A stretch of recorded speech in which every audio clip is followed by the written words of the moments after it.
Evangelho de João, capítulo 13,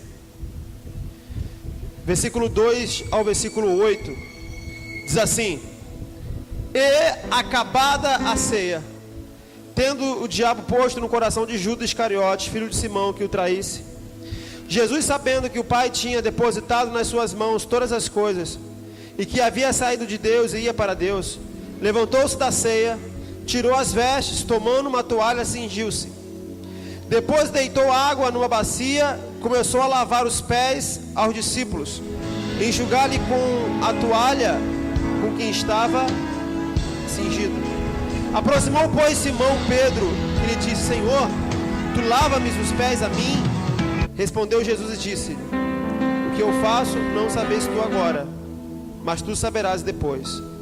Disse-lhe Pedro: Nunca me lavarás os pés. Respondeu-lhe Jesus: Se eu te não lavar, não tens parte comigo.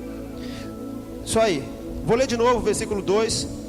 Acabando a ceia, tendo o diabo posto no coração de Judas Iscariotes, filho de Simão, que o traísse, Jesus, sabendo que o Pai tinha depositado nas suas mãos todas as coisas, que havia saído de Deus e ia para Deus, levantou-se da ceia, tirou as vestes, tomou uma toalha e cingiu-se.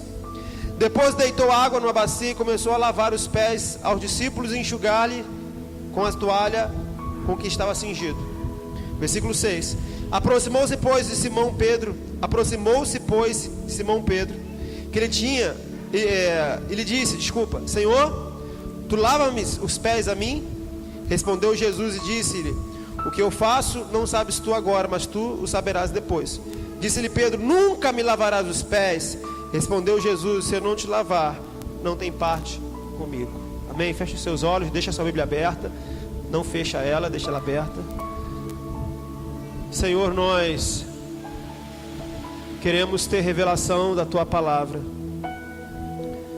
Senhor, a Tua Palavra, ela nos alimenta, ela traz luz para o nosso caminho. A Tua Palavra nos ilumina, nos direciona. Espírito Santo, nós queremos Te convidar a estar aqui. Nós queremos ser condicionados pela Tua Palavra nesta manhã. Abrimos nosso coração para que o Senhor venha nos tocar através da Sua Palavra. Abrimos nosso coração para que a Tua Palavra venha operar em nós o propósito dela. Nos exorte, nos console, nos edifique nesta manhã. Que nós possamos sair daqui, Senhor, com o propósito da Tua Palavra sendo cumprido em nós. Pelo poder do Teu nome, Espírito Santo, toma aqui o Teu lugar. Toma aqui o Teu lugar, Jesus. Toma aqui o Teu lugar. Em nome de Jesus. Amém. Geralmente em dia de ceia, nós sempre trazemos uma palavra. Tem um tempo que eu não trago uma palavra na ceia. As últimas ceias foi o Marcelino, a Viviane. E geralmente em dia de ceia, a gente sempre traz uma palavra, um ensino à igreja a respeito do verdadeiro propósito da ceia. A gente sempre tenta trazer um ensinamento, uma palavra específica sobre realmente o que é participar do seu corpo, o que é participar do seu sangue. Que não é apenas você vir no domingo de manhã, uma vez por mês aqui, ou como a um costume, você vir comer o pão, tomar o vinho e achar que isso te leva para o céu, e achar que isso faz com que você te garanta uma vida de arrependimento, quando na verdade não é. Então a Bíblia fala que aquele que não participar do seu corpo não tem parte com ele, aquele que não participar do seu sangue não tem parte com ele. E isso não significa que você comer, e sim você abrir mão da sua vida, e sim você realmente fazer como ele fez. Então geralmente na parte da manhã a gente sempre traz uma palavra relacionada a isso, e hoje não vai ser diferente. E geralmente a palavra é sempre algo que antecede a ceia. É sempre algo que faz com que nós venhamos entender o propósito da ceia. Só que hoje eu quero trazer uma palavra um pouco diferente. Na verdade não é o que antecede a ceia, não é o que está durante a ceia, mas o que vem depois da ceia. O que vem depois da ceia? O que vem depois do participar do seu corpo, participar do seu sangue? O que vem depois disso?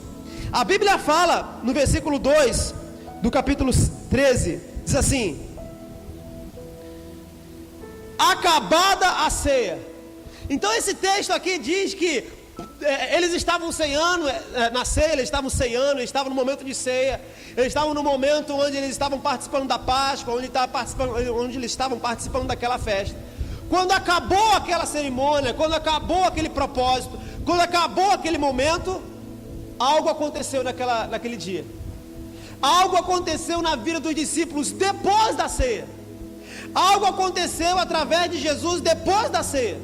Acabando a ceia, algo aconteceu. Então hoje eu quero trazer para você o que vem depois da ceia. O que vem depois da ceia? Eu venho aqui com frequência, uma vez por mês, nós participamos do corpo, nós participamos do sangue, mas o que muda na nossa vida? O que acontece depois disso? Ou será que a nossa vida continua a mesma coisa? Porque nesse texto a Bíblia fala que depois que eles ceiaram, Jesus trouxe o ensinamento e houve uma mudança na vida dos discípulos. Então, o que vem depois de nós ceiarmos hoje? O que vai acontecer ou o que é esperado de nós após o que nós vamos fazer aqui hoje? O que é esperado de nós depois da ceia? Antes de trazer para vocês dois acontecimentos que ocorreram depois da ceia, nós temos que entender alguns princípios. Por exemplo, no versículo 4, eu queria que você acompanhasse o texto comigo novamente.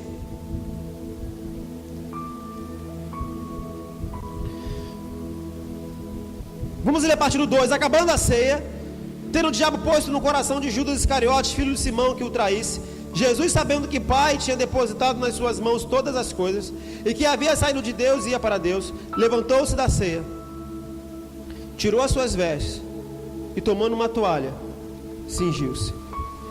Existem alguns princípios, antes de nós entrarmos no que aconteceu depois da ceia, ou talvez aprendermos qual é o verdadeiro propósito daquilo que aconteceu naquele dia. A Bíblia fala, querido, que depois que acabou a ceia, você imagina os discípulos sentados ali em torno daquele ambiente, ou naquele ambiente. De repente Jesus, depois da ceia, eu não sei o que eles estavam acostumados a fazer. Eles iam pegar, talvez juntar as suas coisas e ir para uma outra cidade. Eles talvez iam pegar as suas coisas e partir para um outro local. Mas a Bíblia fala que Jesus parou naquele momento, tirou a sua roupa principal, tirou a sua roupa, pegou uma toalha e cingiu com a toalha. Toda vez que você vê na Bíblia sobre vestes, sobre roupa, sobre túnica, sempre está relacionado à autoridade. Toda vez que você for ler na Bíblia sobre roupas, lembra aquela mensagem de domingo que Sulamita ela não foi atender aquele homem que batia na porta, ela estava despida, ela estava sem autoridade, ela estava sem as suas vestes, ela estava sem aquilo que dava autoridade para ela, e ela não abriu, ela não deixou o noivo tocá-la, que ali tipifica o noivo, tipifica a noiva. Então todas as vezes que nós falamos de vestes, está sempre relacionado à autoridade. O filho pródigo, quando chegou na casa do pai, o pai colocou nele uma veste nova, colocou nele um sapato, colocou nele um anel. Então isso, a Bíblia quando fala de roupa, fala de túnica, sempre está relacionado à autoridade. Quando Pedro estava preso e o anjo foi lá soltá-lo, ele pegou a sua capa, jogou sobre si e foi caminhar com o anjo. Por quê? Porque sempre vai estar relacionado à autoridade. A Bíblia fala que Jesus, ele queria trazer um ensinamento para aquele povo, ou para aqueles discípulos. Ele queria trazer um ensinamento. Irmãos, ali havia um clima, havia uma expectativa, havia algo que ia acontecer, que ia mudar a história. Mas naquele momento Jesus, ele quer trazer um ensinamento, e o ensinamento dele começa na prática. O ensinamento que nos traz aqui é ele tirando a sua divindade, tirando aquilo que pertencia a ele, talvez a sua autoridade, aquilo que expressava ele como superior, aquilo que fazia ele ser superior àqueles homens que estavam à volta dele, aquilo que expressava ele como uma pessoa maior, e ele tira a sua superioridade.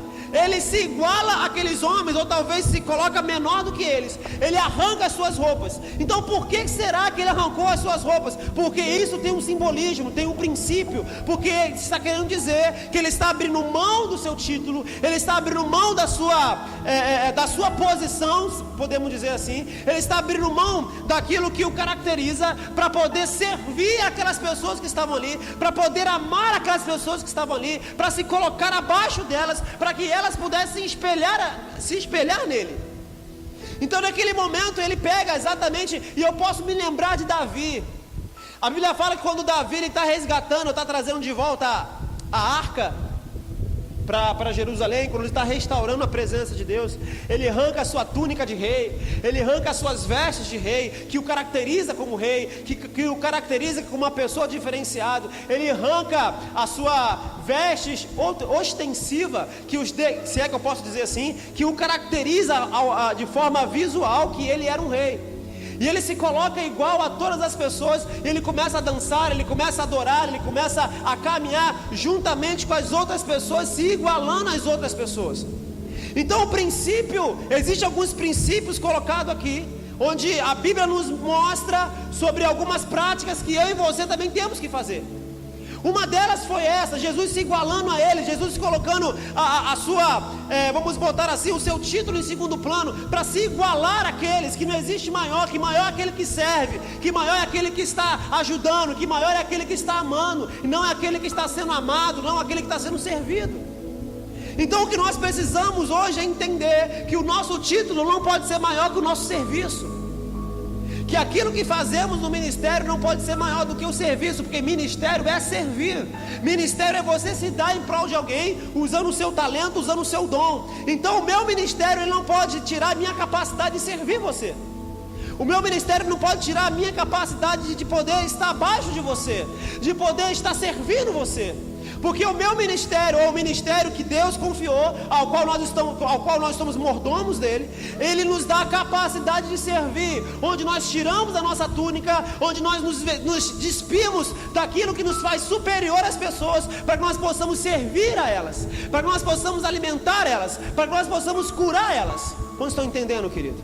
A partir do momento que o teu ministério tira a tua capacidade de servir, existe alguma coisa errada em você. A partir do momento que o teu ministério, ele tira a tua posição eclesiástica, a tua posição de liderança, tira a tua capacidade de servir, a tua capacidade de se entregar, a tua capacidade de se dar por alguém, existe alguma coisa errada, porque nós fomos chamados para nos dar para as pessoas, para servir as pessoas, para tocar as pessoas. Você pode dizer amém, querido? Então, você percebe alguns princípios aqui nesse texto, no versículo 6, versículo 7 e o versículo 8. Diz assim: aproximou-se, pois, Simão Pedro, que lhe disse: Senhor, tu lava-me os pés a mim? Respondeu-lhe e disse-lhe: o que eu faço, não sabes tu agora, mas tu saberás depois. Disse-lhe Pedro: nunca me lavarás os pés. Respondeu Jesus: se não te lavar, não tem parte comigo. Irmãos, nós sabemos que a cultura daquele povo, daquela época, lá não tinha mototáxi, lá não tinha carro, né, como os nossos, nossos às vezes deixa a desejar, mas não era ainda como nós. Mas eles andavam muito a pé, a cavalo. E tu imagina que lá não existia Nike, não existia sapato, bota, vamos dizer assim. Era coisa muito rústica, muito que trazia uma exposição muito grande para o corpo. Então pensa num pé sujo. Pensa assim, imagina um pé bem sujo, bem com o calcanhar bem rachado, porque a exposição, né, do seu pé, mulheres que andam muito com sandália aberta, tem a inclinação de ter o seu calcanhar rachado. Por isso que homens dificilmente têm calcanhar rachado. Isso aí eu pesquisei muito, estudei muito para saber. Brincadeira, é uma teoria, claro, né? O homem dificilmente tem um pé rachado porque ele sempre anda de sapato fechado, tal, coisa e tal. Então você percebe assim, pensa num pé muito ruim. Pensa aí, querido, num pé muito sujo, empoeirado. Pensa assim na última coisa que você queria tocar em uma pessoa. A última parte que você queria tocar numa pessoa, eu acho que seria os pés. Por que será, querido, que Jesus ali não lavou as mãos dele? Por que será que Jesus ali não jogou uma aguinha na cabeça? Olha só, eu vou servir vocês, eu vou jogar essa aguinha, eu vou lavar o rosto de vocês. Talvez seria a mesma coisa, né, Ângelo?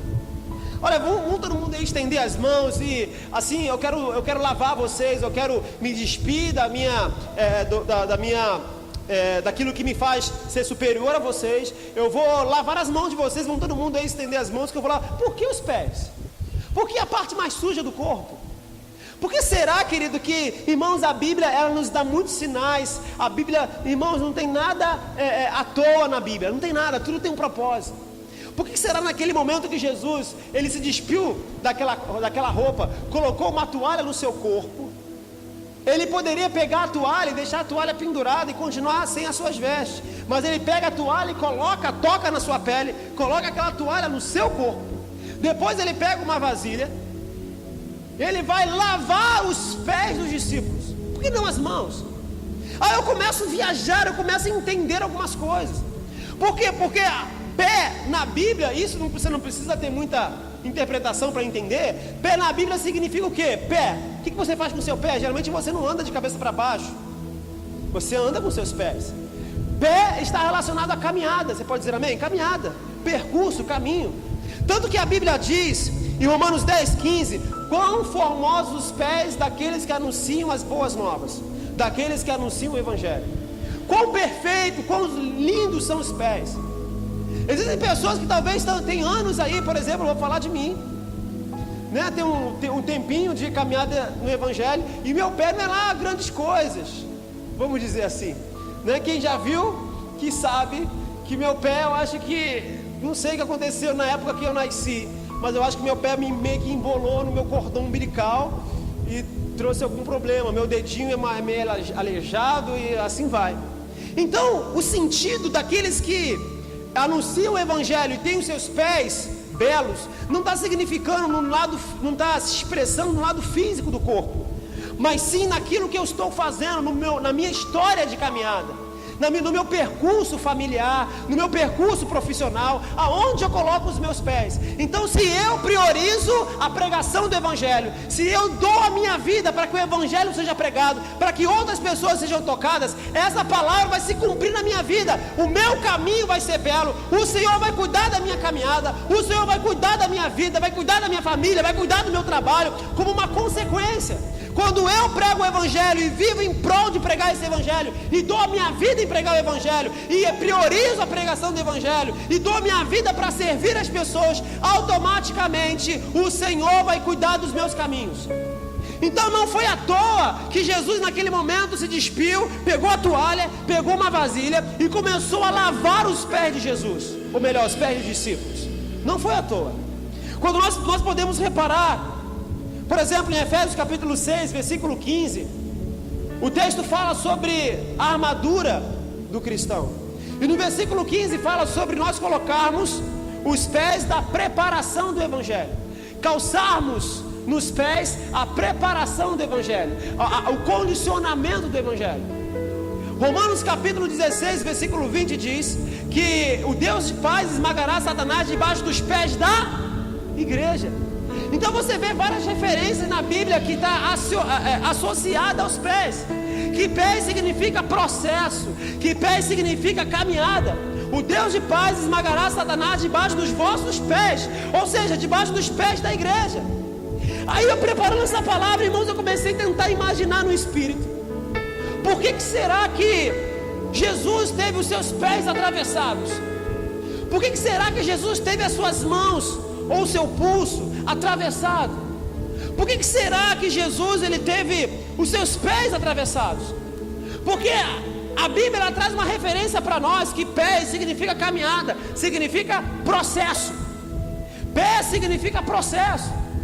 Os discípulos estavam lá sentados com a sua caminhada suja, mesmo depois de ter participado da ceia, mesmo depois de eles terem vivenciado aquela experiência e de já ter uma época caminhando com Jesus. Tenta trazer aqui, querido, a Bíblia fala que as coisas espirituais são discernidas para aqueles que estão no Espírito. Você nunca vai conseguir entender a Bíblia na carne se você não se relacionar com o Espírito Santo. Se você não conseguir estar no Espírito, você não vai conseguir entender o que eu estou falando. Eu não estou falando aqui de coisas físicas, eu estou falando aqui de coisas espirituais que geram consequências físicas da nossa vida. Por que será que Jesus foi lavar os pés deles? Por que será que depois mesmo de eles cearem e terem experiências sobrenaturais, viverem coisas sobrenaturais, a sua caminhada ainda estava suja? E antes de Jesus passar para o próximo processo, ou continuar a sua caminhada, mesmo depois da ceia, ele para tudo, tira a sua roupa, coloca uma toalha e vai lavar os pés daqueles homens. Por que será que quando Jesus foi na cruz, os seus pés foram atravessados? Por que será isso, querido? Pé, irmãos, significa caminhada. Mãos significa tocar. O que você faz com os seus pés? Pensa aqui comigo. O que você faz com os seus pés? Você caminha. O que você faz com as suas mãos? O que você faz com as suas mãos? Você toca. É ou não é? Os pés condicionam o corpo a caminhar. As mãos condicionam o corpo a tocar, a pegar, a apalpar, a abraçar. Você não consegue abraçar alguém com os pés. Alguns talvez consiga, mas não é normal. Você não consegue andar com as mãos. Alguns talvez são um pouco mais sobrenaturais e conseguem, mas não é normal. Porque os pés não foi feito para que nós possamos caminhar, e as mãos foram feitas para que nós possamos tocar. Por que será que Jesus teve os seus pés atravessados e as suas mãos atravessadas? Quando eu comecei a perguntar ao Espírito Santo e tentando entender esse propósito, eu me deparei com Marcos capítulo 16. Marcos capítulo 16, depois que Jesus ele morreu, ressuscitou, ele deu uma palavra para a igreja. Ele falou assim: olha, ide por todo mundo, pregar o evangelho a toda criatura. Quando Jesus teve os seus pés atravessados, ele estava dizendo ali no mundo espiritual e dando autoridade para a igreja, porque agora ela poderia caminhar com os pés, agora ela teria autoridade para percorrer, porque Isaías 53 diz que pelas suas pisaduras nós fomos sarados, pelas suas pisaduras nós fomos curados. Então quando Jesus teve os seus pés atravessados, porque no lugar que você é ferido, você tem autoridade para curar. Quando Jesus teve os seus pés atravessados, ele estava dando autoridade para a igreja caminhar.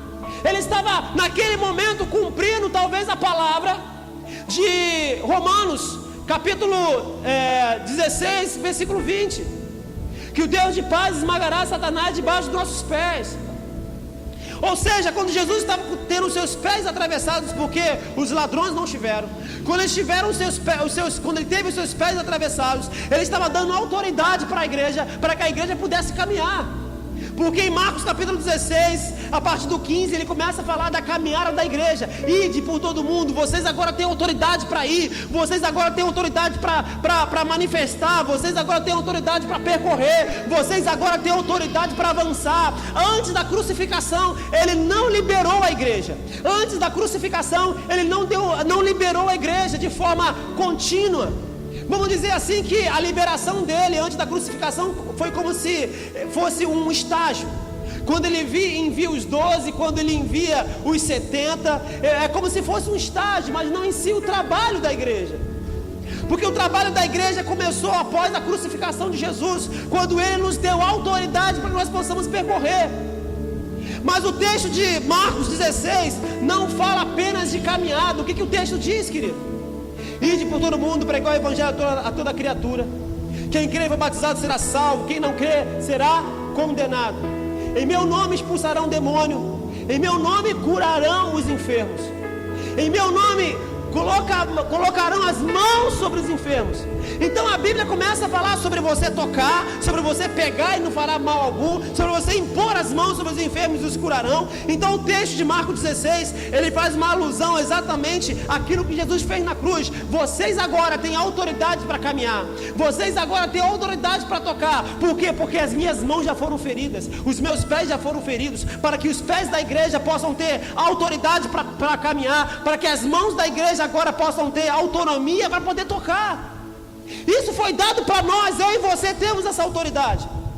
Quando Tomé perdeu a presença de Jesus, quando Jesus veio aparecer para os discípulos, Tomé não estava lá. A Bíblia fala que de repente eles estavam reunidos numa casa, Jesus com as portas fechadas, Jesus foi lá e apareceu entre eles.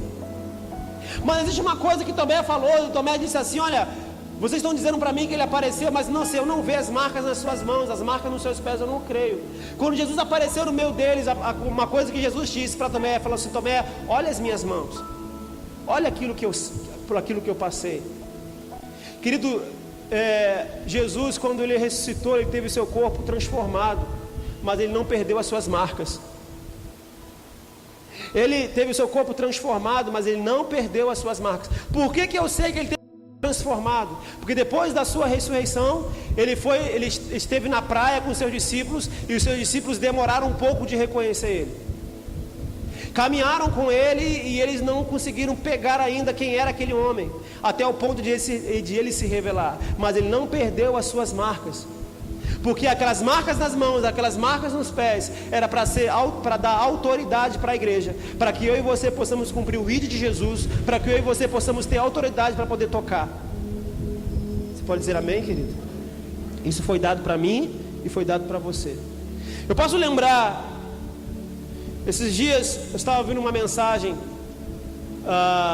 do Judson, e uma coisa assim muito tremenda, que ele fala o propósito ao qual Jesus teve a sua costela ou o seu lado atravessado por uma lança. E o Judson, ele traz uma comparação da questão de Adão ter sido tocado na sua costela, e a partir da sua costela nascer Eva, nascer a esposa. E Judson vem falando que naquele momento que Jesus estava na cruz, as suas mãos atravessadas, seus braços, os seus pés, mas ele fala da costela, ele não fala das mãos nem dos pés, ele fala da costela. Ele fala que naquele momento, quando Jesus é atravessado na sua costela, quando uma lança é tocada na sua costela, é como se ali estivesse nascendo a igreja. Da costela do homem saiu a noiva, da costela do homem saiu a mulher, da costela do homem saiu a companheira. Então naquele momento existia um propósito pelo qual o soldado deveria tocar, deveria ferir a costela de Jesus, trazendo um simbolismo talvez de Romanos capítulo 5, que fala: por um homem veio a salvação, mas também por um homem veio o pecado, mas também por um homem veio a salvação. Então assim como existiu o primeiro homem que pecou, e daquele homem surgiu Eva, assim também veio um homem que trouxe salvação para a humanidade, que trouxe reconciliação do homem com Deus, e daquele homem também nasceu uma Eva, nasceu uma mulher, nasceu a igreja, nasceu a noiva que deveria se relacionar com ele, e essa mensagem é sobrenatural. Então as marcas que foram deixadas no corpo de Jesus não foi à toa. Aí eu comecei a imaginar, tá tudo bem, o Judas falou da costela, bom. Aí eu comecei a entender, o Espírito Santo começou a me condicionar sobre as mãos, sobre os pés. Mas e a cabeça? Porque a sua cabeça também foi ferida. Porque quando colocaram a coroa de espinho, o sangue desceu, a sua cabeça, aqueles cravos penetraram no seu couro cabeludo, penetraram na sua cabeça.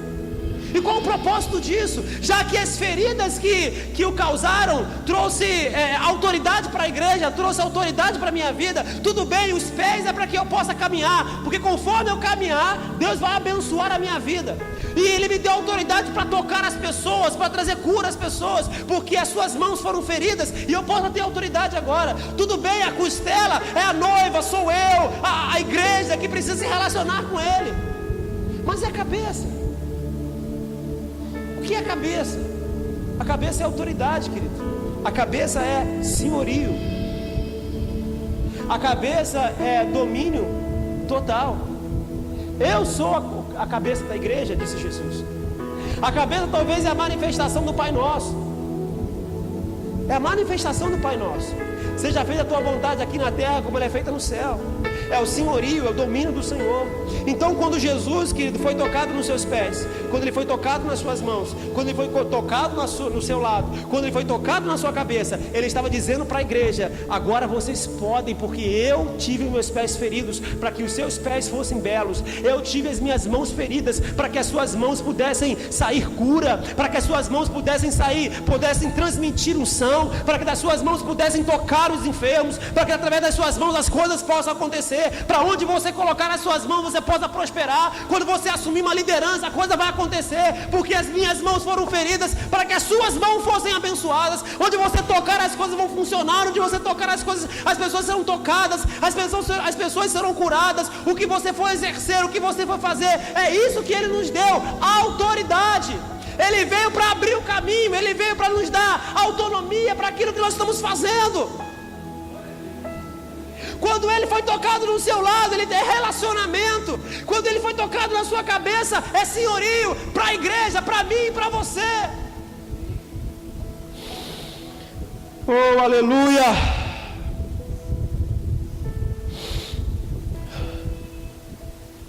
Eu quero ler com você o versículo 5 do capítulo 13, versículo 5 do capítulo 13.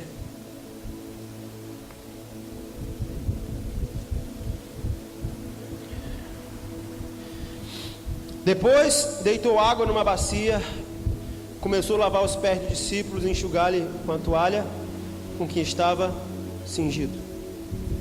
Depois da ceia, entenda isso, depois da ceia, Jesus começou a lavar os pés dos discípulos. Irmãos, existem duas coisas que tem que acontecer conosco depois da ceia. E o que eu vou falar aqui vai definir se eu e você estamos participando do pão ou estamos participando do corpo. Nós estamos participando de um pão ou realmente estamos participando do seu corpo? Nós não somos julgados pelas nossas palavras ou medidos pelas nossas palavras. Nós não somos reconhecidos pelas nossas boas intenções. Nós somos reconhecidos pelos frutos ao qual nós estamos produzindo. As nossas ações determinam aquilo que nós somos. A Bíblia fala que não se conhece uma árvore, se conhece uma árvore através dos seus frutos.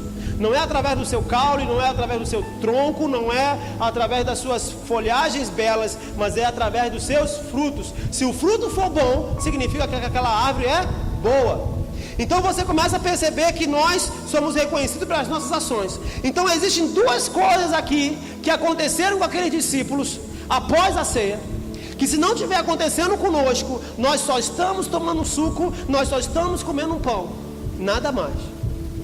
A Bíblia fala no versículo 5 que Jesus pega uma vasilha, enche ela de água e começa a lavar os pés de Jesus. Eu já te falei aqui que os pés significa caminhada, significa processo, e os pés deles estavam sujos por demais. E sujeira, querido, você não precisa ter um dom de discernimento para entender que significa pecado. Sujeira simboliza para nós pecado. A caminhada daqueles homens, tipicamente falando, nos traz a impressão que havia ainda sujeira no meio deles. Por mais que eles já estivessem frequentando o caminhar com Jesus, por mais que eles já estivessem do lado de Jesus, ainda havia sujeira entre eles. Então Jesus pega a água, que água significa o Espírito Santo. A água é símbolo do Espírito Santo. A Bíblia fala que Jesus pega ali uma vasilha com água, uma vasilha que simboliza o Espírito Santo, e começa a limpar os pés dos discípulos, começa a lavar os pés dos discípulos. Então eu começo a entender que começou a existir ali uma santificação, uma purificação, uma pureza.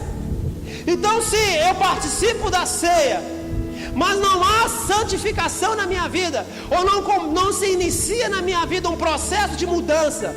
Há um ano atrás hoje eu estou como se fosse há um ano atrás, e hoje eu estou como se fosse há 6 meses atrás. Eu não estou no processo de santificação. Na verdade, o que eu faço aqui uma vez por mês é comer um pedaço de pão e tomar um suco de uva, somente isso. Porque depois da ceia, aqueles homens começaram a ser santificados. Depois da ceia, aqueles homens começaram a ser purificados. O que acontece com você depois da ceia, querido? O que acontece com você depois da ceia? As pessoas, elas têm muita impreensão antes da ceia. Elas tentam se condicionar, tem pessoas que talvez pecam o mês todo, mas dias antes da ceia eles não querem pecar. Depois, pode, né? Pode não. E eles começam talvez se condicionar para o antes da ceia, se preparar. Isso é bom, se preparar, tudo bem. Se preparar sempre seria melhor. Mas o que acontece depois da ceia? Nós ceiamos aqui, o que acontece depois? O que nós estamos abrindo mão? O que nós estamos abrindo mão? Então o texto, ele começa. O interessante, querido, que quando Pedro, no versículo, acompanhe comigo aí,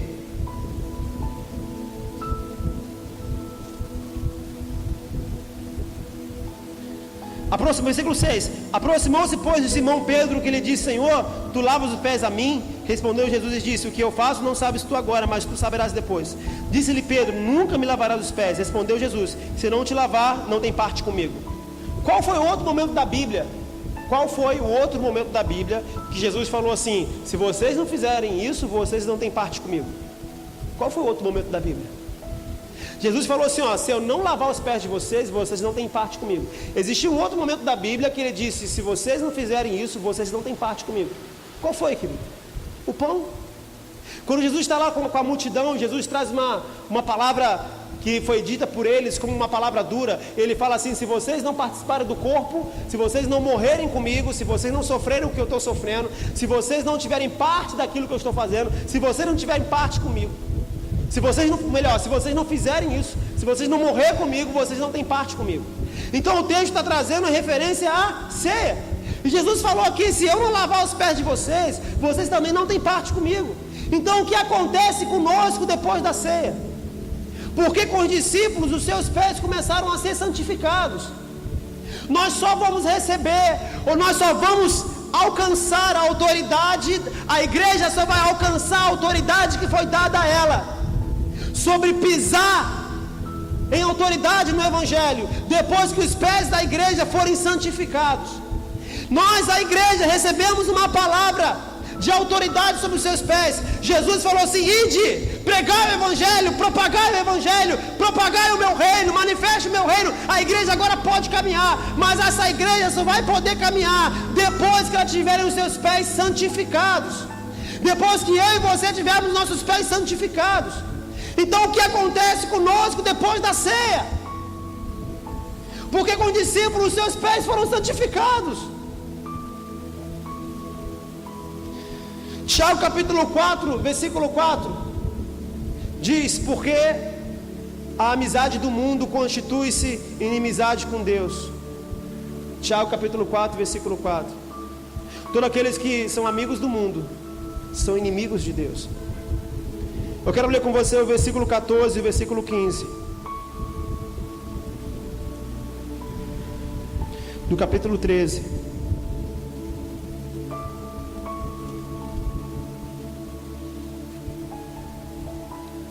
O segundo fruto, o primeiro fruto que deve acontecer conosco depois da ceia é a santidade, ou a santificação. O segundo fruto está no versículo 14 e 15. Ora, se eu, Senhor e Mestre, vos lavei os pés, vós também deveis também lavar os pés uns dos outros, porque eu vos dei o exemplo, para que, como eu vos fiz, façais vós também. Esse texto não significa que nós temos que fazer isso fisicamente. Esse texto não significa, porque eu vou dizer por mim, lavar os seus pés fisicamente, que é muito fácil. É fácil, é até emocional. Eu pegar aqui uma vasilha e juntar vocês, eu acho é legal, mas não é o que Jesus quis dizer. Eu pegar vocês agora, sentar aqui, fazer uma roda, pegar uma vasilha e lavar os seus pés, é legal, talvez o Espírito Santo pode vir, gerar um quebrantamento em nós, mas o que é difícil, eu me despir da minha vontade, eu me despir da minha autoridade, para poder entregar a minha vida por vocês, e vocês, a mesma coisa uns pelos outros. Então o segundo fruto daqueles que participam do corpo e daqueles que participam do sangue, segundo sinal de alguém que tem morrido como o seu corpo, de alguém que tem sofrido e dado o seu sangue para o Senhor, dado a sua vida, porque sangue significa vida, para o Senhor. O segundo fruto disso, o resultado disso, é a honra. É a honra. Diga comigo, honra. E honra é uma coisa que a igreja tem perdido. Jesus honrou aqueles homens. Jesus falou assim: assim como eu estou fazendo por vocês, agora vocês façam uns pelos outros. Se existe uma coisa que nós temos perdido, querido, é a honra. Nós temos perdido princípios. A igreja tem perdido princípios. A igreja tem perdido o respeito, a honra, o temor. Foi pregado aqui na quarta-feira e sem termos combinado, como se fosse a parte 2 da pregação de domingo, né? A continuação. E foi falado aqui na quarta-feira sobre honra, que a igreja perdeu a honra, perdeu o temor, melhor dizendo. A palavra foi usada, temor. Que a igreja perdeu o temor. E na verdade perdeu sim, querido. Hoje nós percebemos que nós precisamos voltar aos bons costumes. Sabe, não fazer nada no nosso dia enquanto nós passamos um momento em oração. O que Jesus trouxe para aqueles homens foi o princípio da honra. E nós temos perdido a honra, não somente para com nossos irmãos, mas principalmente a nossa honra para com Deus. Nós vivemos a nossa vida, mas não honramos a Deus. Nós tomamos decisões, mas não honramos a Deus. Nós começamos o nosso dia, mas não honramos com o nosso dia a Deus. Nós deveríamos começar o nosso dia e passar um momento de oração, para que o nosso dia fosse honroso para o Senhor. Nós tomamos decisões, saímos para comprar coisas, mas não honramos o Senhor. O que nós precisamos é disso, irmãos. Sabe uma coisa que eu aprendi com os meus avós? Porque eu conheci o Evangelho de forma direta pela raiz dos meus avós, do meu avô e da minha avó.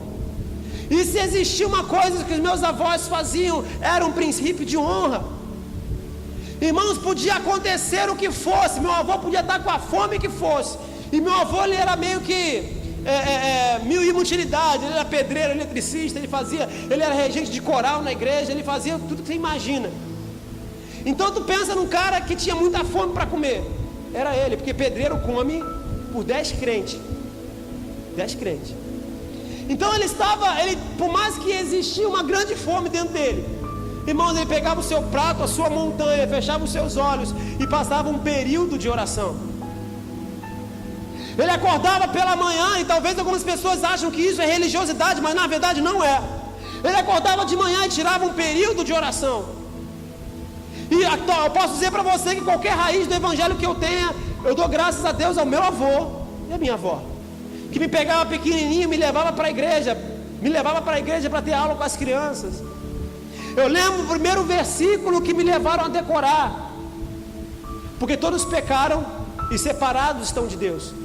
Na escolinha, na casa de uma vizinha, que ela fazia todo sábado de manhã, minha avó me levava para lá.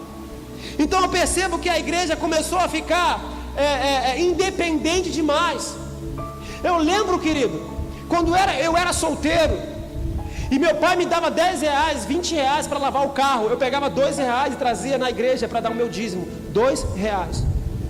A minha esposa está aqui, ela não deixa mentir. Quando nós casamos, passamos dificuldade financeira. Teve um mês, por quê? Porque eu tinha o meu talão de dízimo guardado, eu não esqueço disso. Teve um mês que nós passamos uma dificuldade financeira tão grande, que eu ganhei 30 reais no mês, mas eu peguei meus 13 reais e levei para o meu dízimo. 13 reais, por quê? Princípio de honra.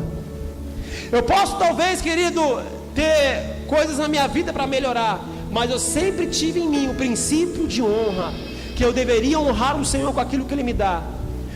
Antes de eu dar o primeiro beijo na minha esposa, no portão da casa dela, antes da minha sogra ficar chamando o nosso nome, toda hora, graças a Deus, eu peguei na mão da minha esposa e nós fomos honrar ao Senhor por aquele relacionamento que estava começando.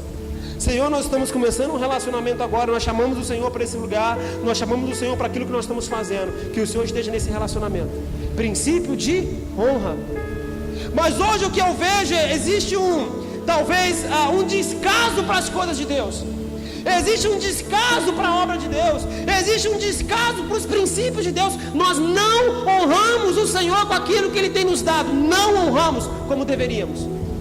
Então, se existe uma coisa que expressa se nós estamos comendo pão ou tomando suco, se nós estamos participando do seu corpo e do seu sangue, é se nós temos princípio de honra. Se nós temos princípios de honra. Uma coisa que meu avô e minha avó, e eu fui ensinado a isso, é que o dízimo era a primeira coisa que deveria ser feita, porque eu deveria dar para Deus os primeiros minutos do meu dia, a primeira parte do meu salário, o primeiro momento da minha vida, eu deveria dar para Deus princípio de honra.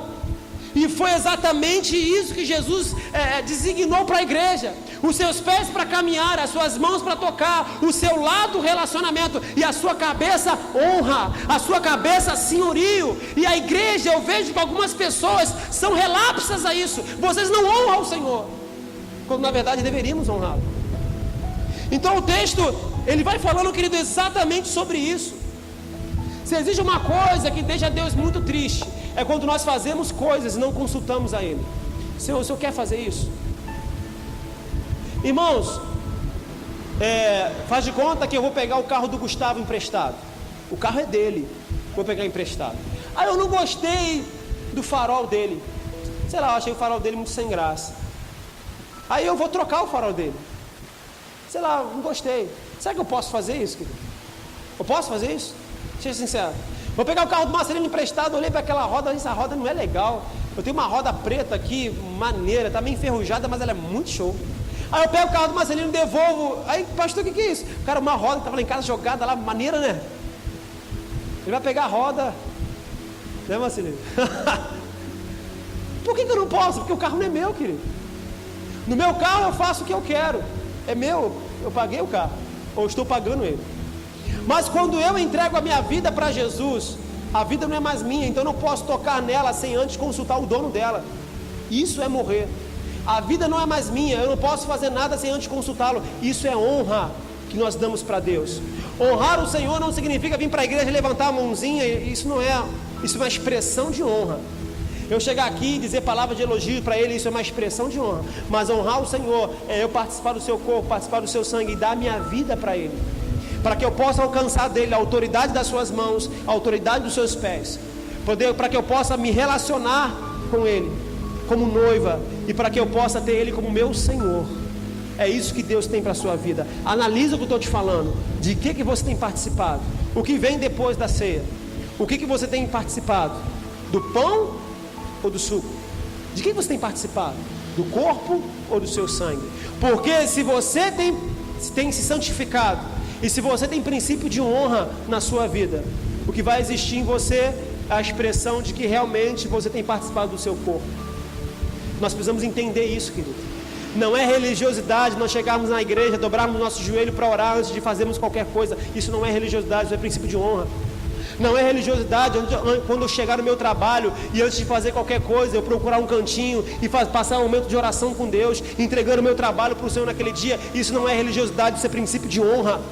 Não é religiosidade quando eu recebo 20 reais, tiro 2 e vou lá entregar para o Senhor, e vou lá honrar ao Senhor aquilo que eu tenho. Isso não é religiosidade, isso é princípio de honra. Eu poder receber, eu poder dar o fruto do meu trabalho para Deus. Então, querido, entenda isso. Isso é princípio de honra, e nós vamos colher baseado nas sementes ao qual nós estamos plantando. Eu nunca me preocupei, querido, com relação a trabalho. Eu nunca me preocupei com isso. Foi uma área que eu nunca me preocupei. Eu nunca me preocupei, porque mesmo na época que eu ganhava 30 reais por mês, onde a igreja fazia cesta básica para trazer para mim, as pessoas não sabiam que era para mim. Eu lembro que o meu irmão, na época da juventude, chegava no culto e dizia: querido, traga semana que vem 1 quilo de alimento, traga semana que vem, traga isso, traga aquilo outro. A galera levava, na verdade era para o irmão dele, no caso era para mim. Quando as pessoas levavam, eu falava: você não fala meu nome não, que eu tenho vergonha. E as pessoas traziam alimento para mim, mas mesmo assim eu nunca deixei de entregar o dízimo. Irmãos, entenda, eu não posso ensinar para você aquilo que eu nunca vivi. Se eu posso falar isso, se eu posso ensinar isso para você, porque eu vivi isso. Mesmo recebendo 30 reais por mês, peguei 13 reais e botei no meu envelope de dízimo. Isso é honra. Isso é honra. Eu mostrei para o diabo, eu mostrei para o mundo espiritual, que não importa o que acontecesse na minha vida, eu ia honrar o Senhor. Isso é princípio de honra. Isso precisa ser resgatado em você. O que você tem vivido vai dizer se você participa do pão ou se você participa do sangue, do vinho. Se do pão ou do corpo, do vinho ou do seu sangue. Você pode dizer amém? Eu queria que você curvasse sua cabeça nesse momento, em nome de Jesus.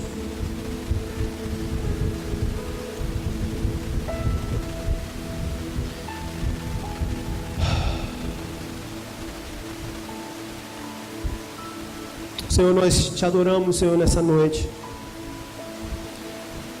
Pai, o Senhor nos deu autoridade para que a igreja avance, para que a igreja caminhe.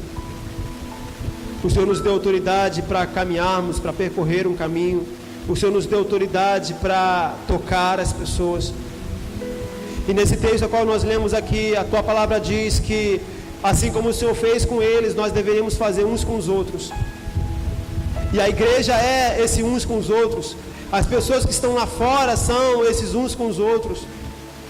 Está aqui de servir, de abrir mão daquilo que nos faz ser superior às pessoas, de abrir mão daquilo que nos faz ser maior do que as pessoas, nos igualarmos a eles, para tocarmos os seus pés, para servir com aquilo que temos. Não somente com o nosso dinheiro, não somente com o nosso tempo, mas também com o nosso dom, com o nosso talento, servir uns aos outros. quando nós pregamos, quando nós tocamos, quando nós ministramos, quando nós dançamos, quando nós servimos, quando nós intercedemos, quando nós evangelizamos, nós estamos servindo uns aos outros. Então traga, Senhor, esse princípio de honra para os seus filhos, que eles venham honrar o Senhor com a sua casa, com o seu dinheiro, com o seu relacionamento, que eles venham honrar o Senhor, porque aquele, Senhor, que te reconhecerem diante dos homens, o Senhor vai nos reconhecer diante de Deus. Aqueles que te reconhecerem diante das pessoas, o Senhor vai nos reconhecer diante de Deus. Então nós queremos te honrar, Senhor, com temor no nosso coração, com integridade, respeito, com temor na nossa alma. Nós queremos te honrar. Nós queremos te honrar, Senhor, com aquilo que temos, com aquilo que fazemos. Queremos fazer para ti, para honrar o Senhor. Honrar o Senhor. A tua palavra diz: tudo que vem às suas mãos, faça conforme as suas forças. Nós queremos honrar ao Senhor.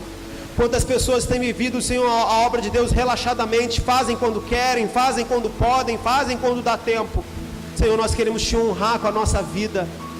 Nós queremos te dar a nossa vida. Nós queremos morrer para ti. Não queremos fazer quando tiver tempo, mas queremos fazer quando o Senhor quiser de nós. Quando o Senhor nos convidar para fazer, não importa o que estamos fazendo. Queremos viver para ti, Senhor. Em nome de Jesus.